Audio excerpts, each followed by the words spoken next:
নমস্কার।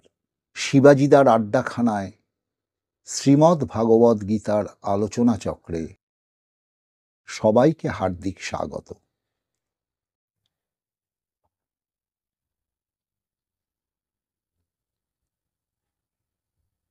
ওম পার্থায় প্রতিবোধিতম ভগবতা নারায়ণেন স্বয়ং व्यासेन ग्रथिता पुराण मुनिना मध्ये महाभारतम् अद्वैतामृतवर्षिणीं भगवतीम् अष्टादशाध्यायिनीम् अम्ब त्वामनुसन्दधामि भगवद्गीते भवद्वेषिणीम्।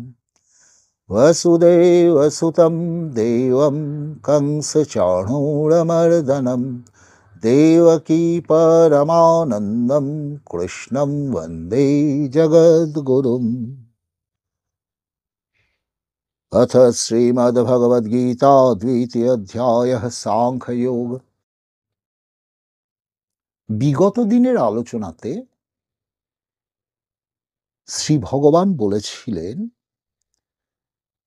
যে যখন সমস্ত কিছু ছেড়ে দিয়ে তোমার চিত্ত এক এবং একমাত্র পরমাত্মাতেই স্থির হবে, তখন তুমি তত্ত্বজ্ঞান লাভ করবে। এবারে এই যে কথাটি, এই কথাটি একজন সাধারণ মানুষের কাছে, আমাদের কাছে যেরকম একটা অদ্ভুত কথা। কেন অদ্ভুত কথা? না, আমরা কখনো এরকম কোনো কিছু এক্সপিরিয়েন্সই করিনি যা সমস্ত কিছু ব্যাপ্ত করে আছে, যা ছাড়া আর কিছুই নেই, একমাত্র অস্তিত্ব, একমাত্র জ্ঞাতা, এরকম কোনো কিছুই আমরা এক্সপিরিয়েন্স করিনি। স্বাভাবিকভাবেই আমাদের মনে হতে পারে, তাহলে সেই লোকটা কেমন, যে লোকটা এরকম হয়? অথবা আদৌ কি কোনো লোক এরকম হয়? এই প্রশ্ন মনে আসা খুব স্বাভাবিক। অর্জুন তাই শ্রী ভগবানকে জিজ্ঞেস করছেন, অর্জুন উবাচ স্থিত প্রজ্ঞস্য কা ভাষা সমাধিস্থস্য কেশব স্থিতধিঃ কিং প্রভাষেত কিমাসীত ব্রজেত কিম। একটি শ্লোকে অর্জুন 4টি প্রশ্ন করে বসলেন। কি কি?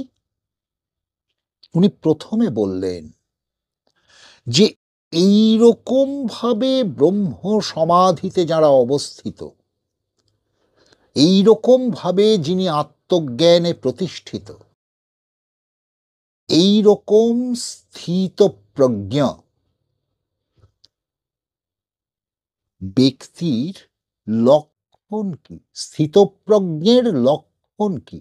কা ভাষা, স্থিতপ্রজ্ঞের লক্ষণ কি? স্থিতধি কিম প্রভাষেত, স্থিতধি কিরকম ভাবে কথা বলেন? কিম আসিত,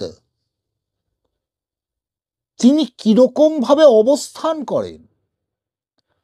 ব্রজেত কিম, তিনি কিরকম ভাবেই বা বিচরণ করেন? অর্থাৎ তুমি যে কথাটা বলছো, এটা কি কোনো মানুষের পক্ষে সম্ভব? যদি হয়, তাহলে সে লোকটা কেমন হবে? অত্যন্ত সঙ্গত প্রশ্ন। কেন বলুন তো? কারণ আমরা সবকিছুই এই দেহের সাপেক্ষে, আমাদের মনের চাহিদার সাপেক্ষে দেখে দেখে অভ্যস্ত।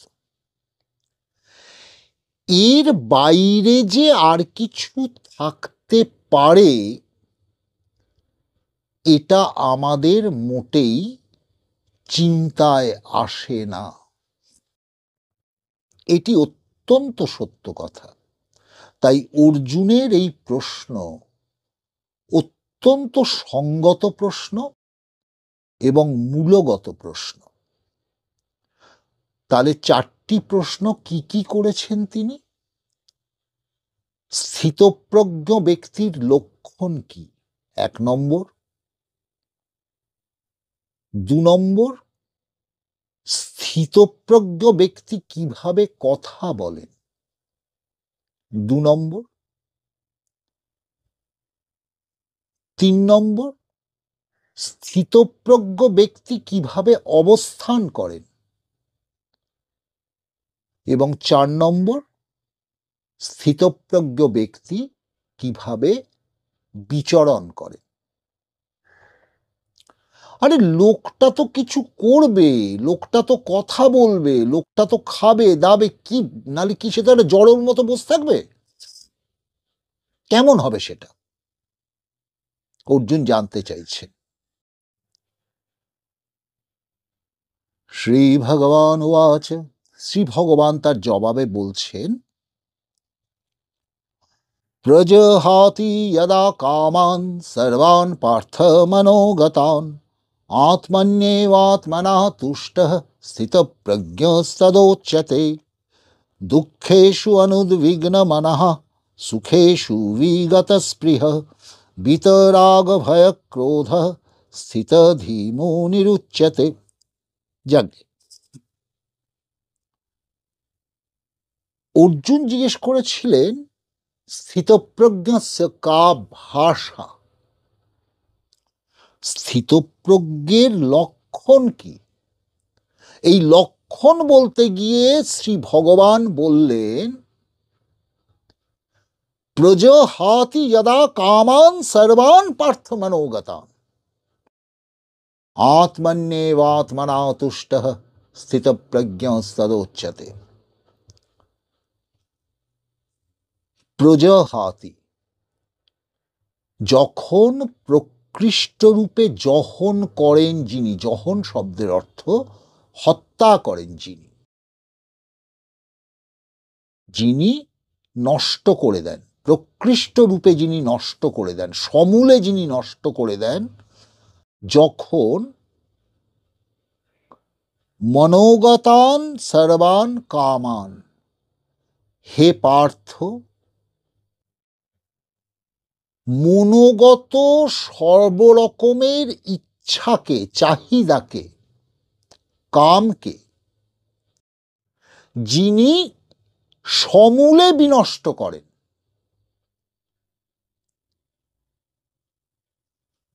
নিজের ভিতরে নিজের আত্মবুদ্ধিতে যিনি তৃপ্ত, তাকে স্থিতপ্রজ্ঞ বলা হয়, বা পণ্ডিতেরা তাকেই স্থিতপ্রজ্ঞ বলেন। এটি হচ্ছে অর্জুনের প্রথম প্রশ্নের উত্তর। তার মানে আমরা একটু দেখতে চেষ্টা করি। প্রথম,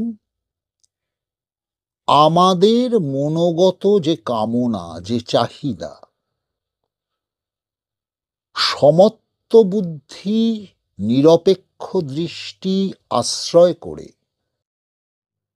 আমরা আমাদের চাওয়াগুলিকে চিহ্নিত করলাম এবং সেই চাওয়ার ফলে আমাদের কাছে আসা সুখ দুঃখতে আমরা যথাসম্ভব অবিচলিতভাবে আমরা নিজেদের চাওয়াগুলিকে তার কারণ হিসেবে চিহ্নিত করলাম।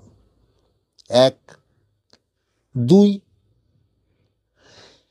এই চাওয়াগুলি কি, এটি যখন আমরা স্পষ্টত বুঝতে পারব, তখন আমরা সেই চাওয়াগুলির অবাস্তবতা বুঝতে পারব।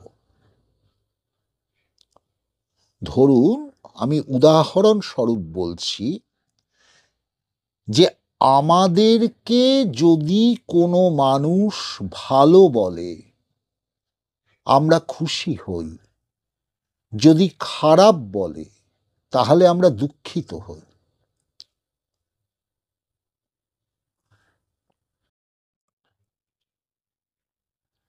তাহলে এই যে সুখ এবং দুঃখ, এটিকে বাদ দিয়ে যদি আমরা আমাদের চাওয়ার দিকে তাকাই, অর্থাৎ এই সুখ এবং দুঃখের কারণ কি, এটা যদি আমরা খুঁজি, তাহলে আমি দেখব আমার ভেতরে একটা চাওয়া, একটা কামনা কাজ করছে। সেটা কি না, সবাই আমার সম্বন্ধে ভালো ভালো বলুক। যখন আমি আমার চাওয়াটাকে এইভাবে চিনতে পারবো যে এই চাওয়াটা হচ্ছে সবাই সবসময়ই আমাকে ভালো বলুক, তখন আমি বুঝতে পারবো যে এই চাওয়াটা অবাস্তব, এটা কখনো হতে পারে না। বিভিন্ন প্রেক্ষিতে, বিভিন্ন অবস্থায় একই কাজের বিভিন্ন রকমের মূল্যায়ন হয়। ফলে সব মানুষ আমাকে ভালো বলবে না, সব মানুষ আমাকে খারাপ বলবে না, সবাই আমাকে ঠিক বলবে না, সবাই আমাকে ভুল বলবে না। অতএব এই যে আমার চাওয়া যে সবাই আমাকে ভালো বলুক, ঠিক বলুক, এই চাওয়ার কোনো বাস্তবতা নেই। এরপর এর পরের ধাপটি হচ্ছে, এ কি অদ্ভুত কথা, আমি কেমন এটা নিয়ে আমার কোনো মতামত নেই, বাইরের লোকেরা কি বলছে সেটা দিয়ে আমি নিজেকে মাপছি। আমি কেমন এটা নির্ভর করছে বাইরের লোকেরা কি বলছে। এটা তো ভারী অদ্ভুত। আচ্ছা দেখি তো আমি কেমন। এই একটি লোকের অন্তর্জগতের যাত্রা শুরু, এবং ধীরে ধীরে তার চূড়ান্ত অবস্থা হচ্ছে তার প্রকৃত স্বরূপ তথা আত্মস্বরূপে উপলব্ধি বা আত্মস্বরূপ হয়ে যাওয়া। তাই তিনি বলছেন যে যখন কেউ তার নিজের মনোগত সমস্ত কামনাকে দহন করেন, সমস্ত কামনাকে নষ্ট করেন, তখন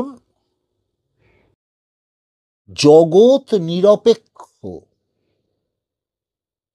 তার নিজের স্বরূপে যিনি নিজে স্থিত হয়ে সর্বদাই আনন্দে পরিপূর্ণ হয়ে থাকেন, তাকে স্থিতপ্রজ্ঞ বলা হয়। এটি হচ্ছে স্থিতপ্রজ্ঞের লক্ষণ। অর্জুনের প্রথম প্রশ্নের উত্তরে শ্রী ভগবান বললেন, অর্জুন জিজ্ঞেস করেছিলেন স্থিতপ্রজ্ঞস্য কা ভাষা, লক্ষণ কি? শ্রী ভগবান বললেন ডেফিনেশন।